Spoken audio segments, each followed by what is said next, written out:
Hello সবাইকে, রিমিস drawing ওয়ার্ল্ডের নতুন একটা ভিডিওতে সবাইকে অনেক অনেক স্বাগত। আজকে চলে এসেছি তোমাদের জন্য একটা মিনি সিনারি ড্রয়িং নিয়ে, যার একটা ঝলক তো তোমাদের প্রথমেই দেখালাম। আর এই ছবিটা হতে চলেছে খুবই ইন্টারেস্টিং। এই ছবিটা আঁকবো একটা সার্কেলের মধ্যে। আমি তো সার্কেলটা পেন্সিল কম্পাসের সাহায্যে করেছি, তো তোমরা যে কোনো কিছু ঢাকনি বা বাটি উল্টো করেও করতে পারো। চলো তাহলে শুরু করি।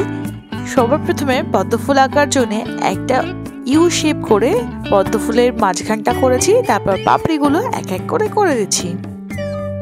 এই ছবিতে কেবল একটা বড় পদ্ম ফুল আর কিছু ছোট্ট পদ্ম ফুলই থাকবে।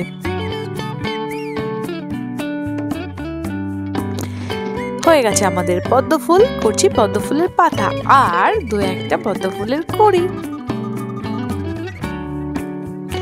একটা কড়ি হয়ে গেছে, আর একটা করছি একটা ছোট সাইজের। হয়ে গেছে, করছি কিছু পাতা, হালকা হালকা কিছু ডিটেইলিং। এখানে করছি আরো দু একটা ছোট ছোট পাতা। এইবারে করছি দূরের পরিবেশ। দূরের পরিবেশের জন্য আগে একটা লাইন টেনেছি।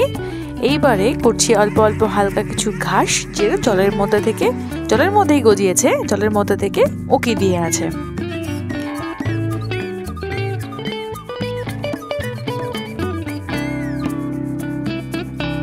হয়ে গেছে আমাদের ঘাস। এবার করছি দূরের পরিবেশের উপরের শেপটা। ব্যাস হয়ে গেছে। আর দূরে দু একটা পাখি উড়ে যাচ্ছে। ব্যাস আমাদের মিনি ড্রয়িং কমপ্লিট। এরকম সুন্দর সুন্দর আরো ভিডিও পাওয়ার জন্য আমাকে তোমরা বন্ধু বানিয়ে ফেলো। তার জন্য কি করতে হবে সাবস্ক্রাইব। পাশে বেল আইকনটা প্রেস করতে কিন্তু ভুলবে না। আর যদি ভিডিওগুলো ভালো লেগে থাকে তাহলে একটা লাইক আর একটা কমেন্টও করে দিও। পদ্ম ফুলের শুরুর রংটাতে বেস কালার হিসাবে ইউজ করেছি রেড। তারপরে করছি পিঙ্কের একটা ডিপ শেড আছে, সেইটা প্রথমে ওই রেডটার সঙ্গে মিক্স করে দিচ্ছি। তারপরে লাগাবো পিঙ্ক দিয়ে যেটুকু অংশ ফাঁকা রয়ে গেছে সেটুকুকে সবটা ভর্তি করে দেব।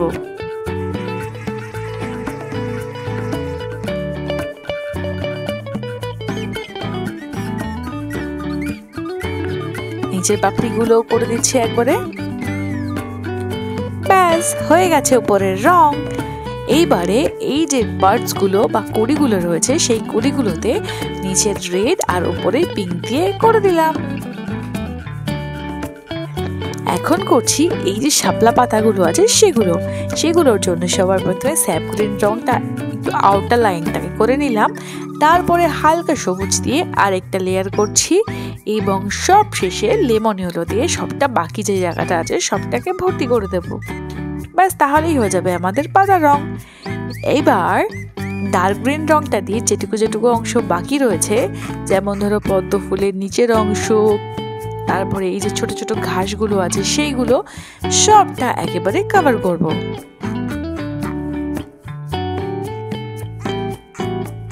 ব্যাস হয়ে গেল আমাদের ঘাস।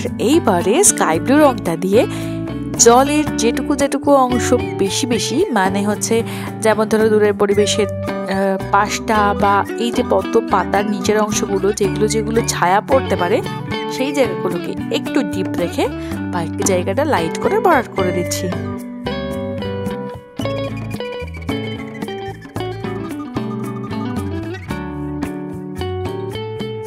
ব্যাস আমাদের জল তো মোটামুটি হয়ে গেছে। এইবারে স্কাইটাও একবারে এই স্কাই কালারটা দিয়ে করে দিচ্ছি। তোমরা অনেকে ভাবতে পারো যে আমি রং করার সময় ফাস্ট ফরওয়ার্ড করে দিই। অ্যাকচুয়ালি আমি এটা ফাস্ট ফরওয়ার্ড করি না। করতে করতে আমার এই রঙের সময়টা একটু স্পিড হয়ে যায় হাতে। তোমরা একটু অ্যাডজাস্ট করে নিও। এইবারে দেখো কোবাল্ট ব্লু রংটা দিয়ে আবারও সেই জায়গাগুলোতে যেই জায়গাগুলোতে স্কাই ব্লু দিয়ে একটু ডিপ করেছিলাম সেই জায়গাগুলোতে অল্প একটু কভার করছি। এই সার্কেলের ধারের সাইডগুলো একটুখানি করে দিলাম, বেশি করছি না, দেখো খুবই অল্প।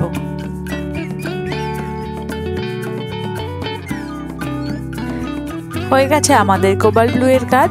এইবারে সব শেষে একটু প্রুশিয়ান ব্লু দিয়ে একটু ছায়া আর একটু জলের যে ঢেউগুলো আছে সেইটাকে বোঝানোর জন্য খুবই অল্প পরিমাণ ক্রিসেন্ডো ইউজ করছি।